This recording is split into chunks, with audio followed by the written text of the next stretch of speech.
Chike Johnson grew up in a modest neighborhood in Nigeria, where life had a way of testing patience and resilience from an early age. His father had passed when Chike was just 10, leaving his mother to raise him and his 3 younger siblings alone.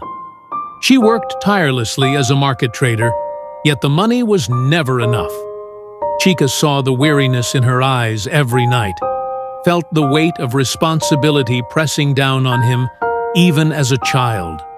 School was a luxury, but he pursued it fiercely.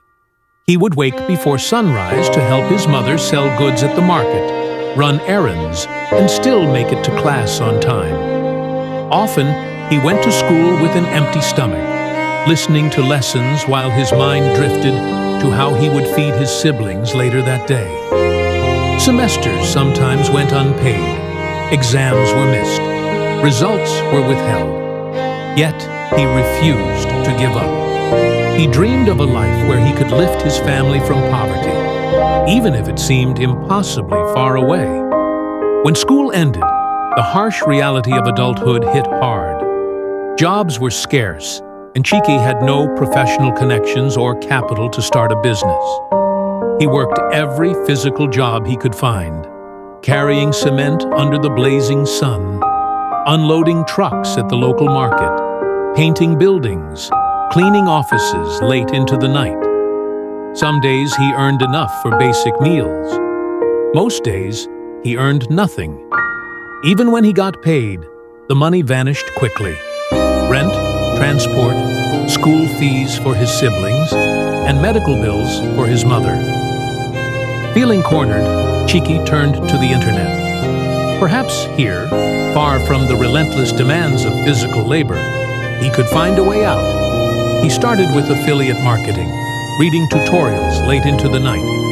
He tried Amazon KDP, pouring his creativity into books no one bought. Then came graphic design, freelancing, online surveys. Everything he tried failed. Frustration built like a storm inside him. His mother was ill, his siblings relied on him, and he had little time to waste. It was during this period of desperation that a friend introduced him to online fraud. At first, Chike resisted. It went against everything he believed in. But hunger is persuasive, and the weight of responsibility heavier than pride. The first month brought nothing. Then, almost miraculously, a German man sent him $5,000. For a moment, Chike felt relief, but it was quickly replaced by shame. That night, he confessed. He admitted who he was, apologized, and promised never to repeat the act. The money wasn't wasted. He cleared his debts, paid off suspended school fees, and finally collected his long-awaited results. What remained, he invested cautiously in cryptocurrency, dreaming of scaling it into a small business to finally start a life of honest independence. But fate wasn't done testing him. The crypto market crashed. Scams ate through his savings. Once again, he found himself back at zero.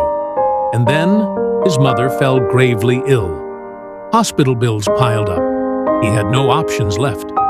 Desperation returned, sharper and more dangerous than before. It was then he met Rose. Rose was a beautiful Vietnamese woman living in the United States. Calm, kind, and intelligent, she became a constant in his online life. For months, they talked, laughed, and shared fragments of their lives. Chike presented himself as someone he was not, a version untouched by poverty, struggle, and bad choices. He felt guilty, but the friendship was a rare comfort amidst chaos. One night, everything changed. In a quiet moment of their conversation, Rose revealed she was seriously ill, kidney disease. The revelation stunned Chike. But that wasn't all. She too carried immense responsibility. Her 2 younger siblings suffered from blood disorders, causing liver and heart complications. Like him, she was burdened, fighting not just for herself, but for the survival of her family. Chike couldn't stop the tears. He realized the bitter irony of trying to take advantage of someone whose suffering mirrored his own. That night, he chose truth. "I'm not who you think I am," he typed slowly. "I'm fake. I'm not real. Please just go. I can't continue with this." He braced for anger, for resentment. But Rose surprised him. She didn't shout. She didn't leave. Instead, she asked quietly, "Why?" Cheek poured out his soul, his childhood, his family's struggles, the endless labor, the failed online ventures, the desperate choices he made out of survival, the moral compromises born from circumstance, not desire. Rose listened, and then she did something remarkable. She offered understanding, not judgment. "I can't fix everything," she said softly, "but I can help a little." From that night, deception gave way to something genuine. They became friends, not transactional, not manipulative, but real. Cheeky, now honest, began helping Rose in return. He protected her online, identified scams trying to defraud her, and gradually became a digital shield she could rely on. Encouraged by Rose, Cheeky ventured into a new challenge: YouTube. He had never filmed a video, never edited a clip, never spoken to strangers online. But Rose believed in him. She guided him through every step, celebrated every small success, and helped him channel his story, his voice, and his experiences into something meaningful.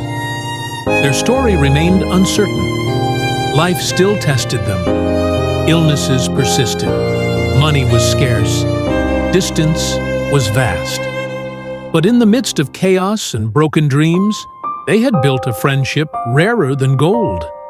A connection born of honesty, vulnerability, and shared struggle.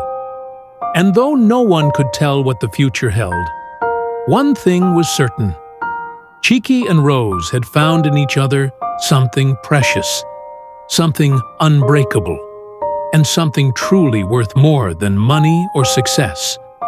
And deep down, they both wondered, could this friendship, forged from hardship and truth, survive everything the world would throw at them next? But somewhere between Nigeria and the United States, between pain and hope, two strangers built a friendship worth more than gold, real, imperfect, and true.